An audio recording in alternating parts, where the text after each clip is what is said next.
Hello friends, welcome back to my Mahamayajal channel. বরাবরের মতন ইসলাম প্রিয় ভাইদেরকে জানাচ্ছি আসসালামু আলাইকুম, হিন্দু ভাইদেরকে নমস্কার। তো পৃথিবীর যে যেখান থেকে ভিডিওটি দেখছেন সবাইকে জানাচ্ছি আন্তরিক অভিনন্দন ও শুভেচ্ছা। আজকে আপনারা জানতে পারবেন কালী সাধনা সম্পর্কে। কালী সাধনা কিভাবে করতে হয় সেই প্রস্তুতি প্রণালী আমি আপনাদেরকে বলবো। দুইটা নিয়মে বলবো, একটা আপনি বাড়িতে বসে করতে পারবেন, একটা আপনাকে শ্মশানে বসে করতে হবে।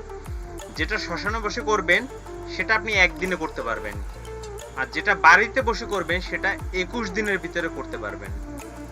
তো কিভাবে করবেন সেই জিনিসটাই আমি আপনাদের সামনে আজকে উপস্থাপন করে সুন্দর করে বুঝিয়ে দেব। যদি ধৈর্য ধারণ করে ভিডিওটা দেখেন তাহলে বুঝতে পারবেন, আর যদি ধৈর্য ধারণ না করে দেখেন তাহলে কোনো কিচ্ছু বুঝতে পারবেন না। তাই আমি চাচ্ছি ভিডিওটা একটু বড় হবে, দয়া করে আপনারা ধৈর্য ধারণ করে ভিডিওটা দেখবেন। তো চলুন কথা না বাড়িয়ে ভিডিওটা শুরু করা যাক।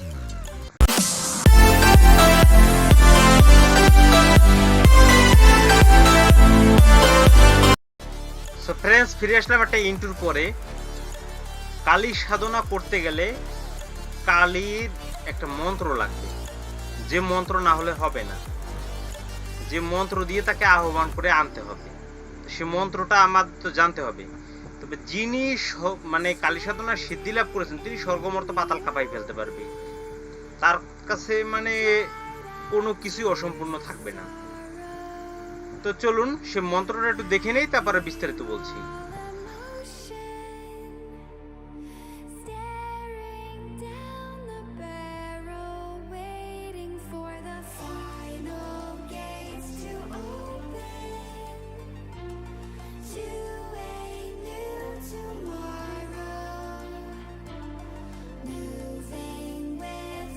সো ফ্রেন্ডস, আপনারা কিন্তু মন্ত্রটা দেখতে পেলেন, আমি হাতেই লিখেছি, টাইপ করার সময় পাই নাই, আমি হাতেই লিখে দিয়েছি।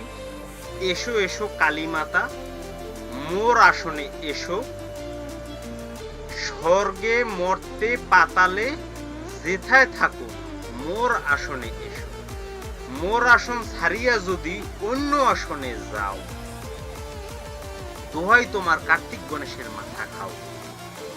আমি আবার উপরে শোনাচ্ছি, এসো এসো কালী মাতা, মোর আসনে এসো, স্বর্গে মর্তে পাতালে যেথায় থাকো মোর আসনে এসো, মোর আসন ছাড়িয়া যদি অন্য আসনে যাও, দোহাই তোমার কার্তিক গণেশের মাথা খাও। এই মন্ত্রটা অনেকে অনেকভাবে দিতে পারে, একরকম হলেই হচ্ছে। এখন আপনি যদি শ্মশানে বসে করেন তাহলে আপনার কি লাগবে আমি বলে দিচ্ছি। অগাধ মনে বিশ্বাস এবং সাহস লাগবে, এটা শ্মশানের কথা বলছি।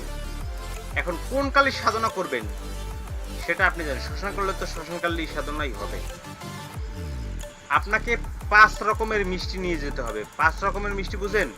5 আইটেমের, 5 ধরনের, চমচম অমুক সমুক তমুক, মানে বিভিন্ন ধরনের 5 রকমের মিষ্টি। একটা জিলাপি হবে, একটা ছানার জিলাপি, একটা রসগোল্লা, একটা দানাদার, এরকম মিলিয়ে বাস মিলে 5 রকমের মিষ্টি। আর লাগবে চোলাই মদ। শ্মশানে গিয়ে আপনি সর্বপ্রথম একটা গন্ডি কাটবেন, রাম গন্ডি কেটে নেবেন, বা আয়তুল কুরসি পরেও কেটে নিতে পারেন।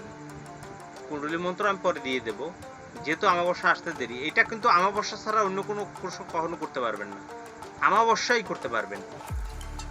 ওই অমাবস্যার দিন। আর একটা রুদ্রক্ষের মালা লাগবে, এরকম রুদ্রক্ষের একটা মালা লাগবে। তো রুদ্রক্ষের মালাটা লাগবে। আপনি গলায় কোনো সুতা টুতা কিছু রাখবেন না, গায়ে কিছু রাখবেন না। লাল শালু কাপড় পরবেন এবং লাল শালু কাপড় বাঁধবেন। সামনে একটা 3টে আগরবাতি, একটা মোমবাতি জ্বালাবেন, একটা কলা পাতায় আপনি ওই 5 রকমের মিষ্টি এবং চোলাই মঠটা ঢেলে দিবেন। তারপরে আপনি গন্ডি কেটে নিবেন। গন্ডি কেটে নিয়ে চোখ বন্ধ করে এই রুদ্রক্ষের মালার সাহায্যে আপনি দেখেন এখানে একটা এক্সট্রা আছে, এখান থেকে এক্সট্রা সর্বপ্রথমে আপনি বলবেন ওম জয়ন্তী মঙ্গলা কালী ভদ্রা কালী কপালিনী দুর্গা শিবা ক্ষমাদাত্রী সাহা সীতা নমস্তুতে। যদি এই মন্ত্রটা না জানেন সমস্যা নাই, বললে যে এই মন্ত্রটা আপনি লিখে দিতে পারতেন না, দরকার নেই।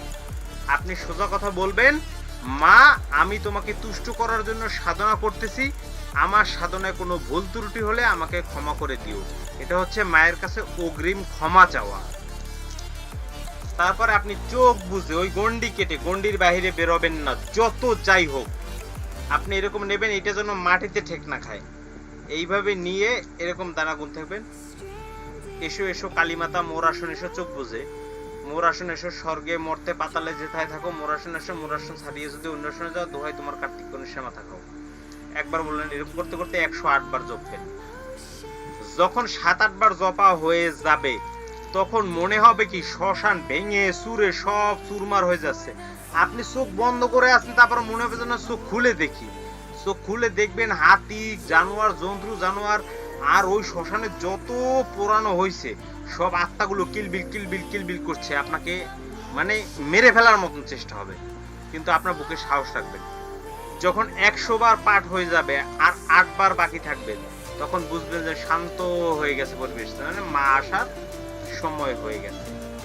তখন মা আপনার সামনে উপস্থিত হবে। মা কালীর সামনে উপস্থিত হলে আপনি একটা বর চাইতে বলবে, আপনি যেটা চাওয়ার সেটা চাইবেন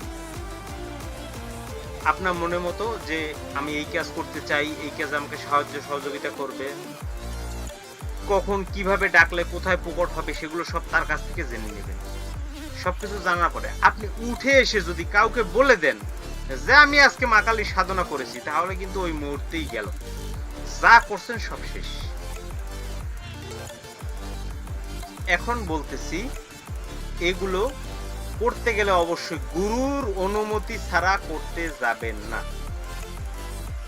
এরপরে আপনারা প্রশ্ন করতে পারেন যে আপনি কি করছেন, আপনি যে আমাদের দিচ্ছেন আপনি করছেন, সে প্রসঙ্গে পরে আসছি। এবারে বাড়িতে বসে করার নিয়ম, বাড়িতে আলাদা একটা আপনার ঘর থাকবে, সেখানে যে কালীর আপনি সাধনা করতে চান তার একটা ছবি রাখবেন, আসন পেতে নিবেন। আসন বলতে সামনে একটা লাল শালু কাপড় পেতে নিবেন, নিজেও লাল শালু কাপড় পরবেন এবং 21 দিন পর্যন্ত আপনি নিরামিষ আহার গ্রহণ করবেন।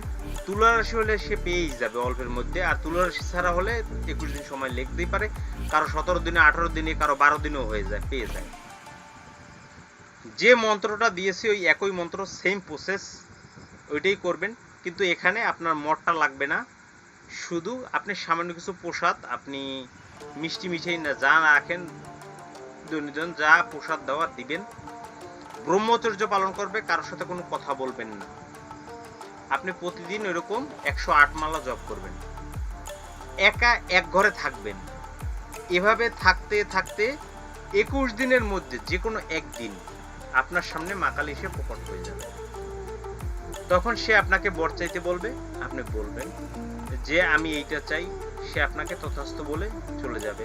কিন্তু আপনি চেয়ে থাকবেন যে আমি কি বলে ডাকলে পরে আপনি আসবেন, আমার কি কাজ করে দিবেন, কিভাবে কি, সেটা আপনি জেনে নেবেন। ওইটা কাউকে বলছেন কি যে আমি কালী সিদ্ধ হয়েছি, তাহলে কিন্তু শেষ। এখন বলছি যে আপনি বলতে পারেন যে আপনি করছেন, আমি বলবো না, আমি কিছু জানি না, আমি আপনাদেরকে বললাম, কেউ চেষ্টা করলে করতে পারেন, না করলে না করেন, আপনাদের একান্ত ব্যক্তিগত ব্যাপার। আমি করছি কি না করছি এটা আমি বলতে পারবো না। এখন আরো একটু কথা বলে রাখি, এই কাজগুলো করলে আপনি যদি মা কালীর দর্শন নাও পেয়ে থাকেন, যদি কোনো ভূত ত্রুটিও হয়ে থাকে, তদ্রূপ মা কালীর শক্তি আপনার উপরে বজায় থাকবে, এটা জেনে রাখবেন। আর এই নিয়মাবলী কোনো গুরুর কাছ থেকে অনুমতি না নিয়ে করতে যাবেন না, যাবেন না, যাবেন না। বিপদ অনিবার্য, নাক মুখ দিয়ে রক্ত ছুটে মৃত্যু হতে পারে, হতে পারে না, হয়েই যাবে। তবে সাবধান, গুরুর কাছ থেকে অনুমতি নিয়েই নেবেন। সো ফ্রেন্ডস, আজকে কিন্তু আমি এই চ্যানেলে লাইভে আসছি রাত 11টায়, সবাই লাইভে অংশগ্রহণ করবেন। লাইভে অংশগ্রহণ করার জন্য সবাইকে অনুরোধ করছি। সবাই ভালো থাকবেন, সুস্থ থাকবেন, শুভকামনা রইল। আল্লাহ হাফেজ।